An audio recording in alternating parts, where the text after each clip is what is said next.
Halo semuanya, perkenalkan saya Naisha India Ramadhani. Pada kesempatan kali ini, kami dari kelompok 6 akan menyampaikan penjelasan mengenai potensi pemanfaatan besi laterit di Indonesia. Indonesia memiliki cadangan biji besi laterit yang cukup besar, terutama di daerah Kalimantan, Sulawesi, dan juga Papua. Potensi ini sebenarnya bisa menjadi modal penting untuk mendukung kebutuhan industri baja nasional. Namun, kenyataannya pemanfaatan biji laterit di Indonesia masih sangat terbatas, sehingga industri baja justru masih banyak bergantung pada bahan baku impor. Kondisi ini membuat kita rentan terhadap harga global dan menghambat kemandirian industri dalam negeri. Padahal, dengan teknologi yang tepat, biji laterit tetap bisa diolah, salah satunya melalui proses reduksi di rotary kiln. Proses ini dapat menghasilkan sponge iron atau direct reduced iron yang sangat dibutuhkan sebagai bahan baku baja. Karena itu, pemanfaatan biji besi laterit melalui rotary kiln menjadi langkah strategis untuk mengurangi ketergantungan impor sekaligus meningkatkan kemandirian industri baja Indonesia. Nama saya Fatur Rizky Wijaya dengan NPM 3334230068. Di tugas reduksi biji besi ini saya akan menjelaskan mengenai diagram alir proses terkait tugas kelompok kami. Yang pertama yaitu ada proses input, lanjut ke pretreatment, lalu menuju rotary kiln, dan output yaitu hasil akhir yaitu sponge iron.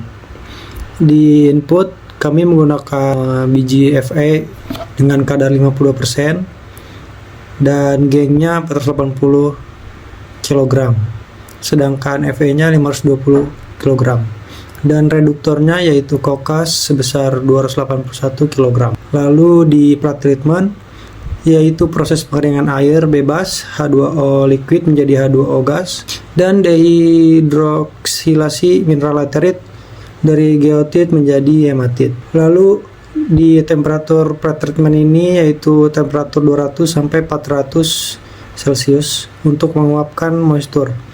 Lanjut ke rotary kiln. Setelah di pretreatment, biji Fe dan kokasnya dimasukkan ke rotary kiln. Di sini pembentukan gas reduktor dari kokas. C plus O2 menjadi CO2, CO2 plus C menjadi 2CO. Lalu ada reaksi reduksi terhadap Fe2O3 plus Fe logam. Lalu Fe2O3 plus CO menjadi 2FeO plus CO2. Lalu ada FeO plus CO menjadi Fe plus CO2. Lalu ada geng plus S plus slag SiO2 plus Al2O3 dan MgO plus CaO dan slag. Di sini zona reduksi utamanya yaitu temperatur 800 sampai 1050 Celcius, dan FeO di sini direduksi menjadi Fe logam. Lalu masuk ke zona output akhir sebelum dikeluarkan di rotary kiln. Masuk ke zona pendinginan terlebih dahulu. Suhunya turun menjadi 200 sampai 300 Celcius sebelum keluar kiln. Setelah keluar, produk utamanya itu produk padat DRI Fe logam plus sedikit FeO plus sedikit geng. Dan ada slag juga campuran SiO2 dan Al2O3, MgO, CaO dan as kokas. Dan gas buangnya yaitu CO, CO2, H2, N2 dan H2O uap.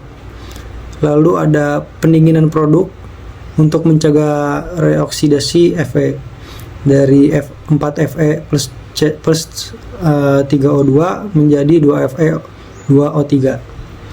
Terakhir hasil akhirnya yaitu produk utama sponge iron sebesar 492 kg dan produk sampingnya slag 536,17 kg dan gasnya 253,51. Selanjutnya akan dipaparkan oleh teman saya. Selanjutnya kita akan masuk ke section neraca massa. Di sini terdapat data yaitu yang pertama ada biji sebanyak 1000 kg dengan kadar Fe-nya yaitu 52% atau 0,52, dengan kadar karbon persen C yaitu 85% atau 0,85 dengan fraksi Fe sebesar 0,7 dan dianggap metallization prosesnya itu sempurna yakni 90%. Kemudian kita masuk di sini ada FMS atau Fe dalam biji yaitu sebanyak 520 kg. Fe2O3 ekivalen yaitu sebesar 742,85 kg, C stoikiometri sebanyak 167,5 kg, C praktikal yaitu 239,4 kg, coke yang dibutuhkan atau kebutuhan kokas itu sebesar 281,6 kg, serta Fe yang tereduksi itu 468 kg, sehingga gauge totalnya adalah 480 kg dan gauge yang terdapat pada DRI 5% sebanyak 24 kg dan gauge lainnya itu 456 kg. Setelah perhitungan di atas kita dapatkan tabel input dan output, di mana inputnya yaitu biji Fe sebanyak 520 kg, gauge sebanyak 480 kg, dan kokas sebanyak 281,6 kg, sehingga ditotalkan menjadi 1281,6 kg. Kemudian outputnya yaitu Fe di DRI sebanyak 468 kg, DRI total sebanyak 492 kg, slag 536,17 kg dan gas sebanyak 253,51. Di total antara DRI total ditambah dengan slag ditambah dengan gas menghasilkan output yaitu 1281,68 kg. Saya akan menjelaskan mengenai argumen teknis. Yang pertama yaitu kesesuaian bahan dan teknologi. Laterit dengan kadar besi sedang cocok diproses dengan rotary kiln. Teknologi ini lebih fleksibel terhadap pengotor dibandingkan blast furnace. Kokas dipilih karena kandungan karbonnya tinggi, stabil pada suhu tinggi dan berfungsi ganda, yaitu sebagai bahan bakar sekaligus pembentuk gas reduktor karbon monoksida. Dengan kombinasi ini, laterit Indonesia dapat dimanfaatkan secara maksimal. Yang kedua yaitu efisiensi.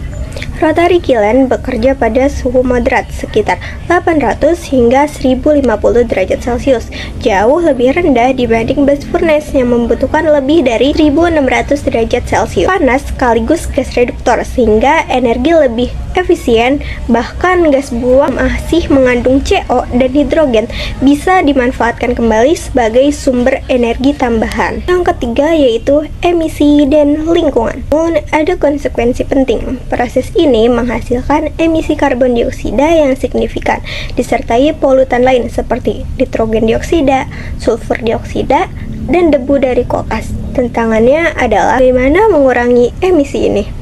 Solusinya bisa melalui pemanfaatan gas buang, penggunaan teknologi bersih, hingga substitusi sebagian kokas dengan biomasa. Yang keempat yaitu aspek keberlanjutan. Dari sisi keberlanjutan, proses ini punya banyak keunggulan. Cadangan laterit di Indonesia sangat melimpah, biaya investasi rotary kiln relatif rendah, dan produk sampingnya pun bisa dimanfaatkan. Slag dapat dipakai sebagai bahan konstruksi, sedangkan gas buang punya potensi energi. Dengan demikian, rotary kiln tidak hanya sebagai mengolah laterit, tapi juga mendukung industri baja nasional yang lebih berkelanjutan. Selanjutnya yaitu kesimpulan. Indonesia memiliki cadangan biji laterit besar dengan kadar besi sedang, sehingga rotary kiln dengan kokas sebagai reduktor menjadi teknologi yang tepat untuk mengolahnya. Proses ini bekerja pada suhu rendah dan lebih hemat energi dibandingkan blast furnace. Dengan hasil utama berupa DRI, slag, dan gas buang dari 1 ton biji laterit dapat diperoleh sekitar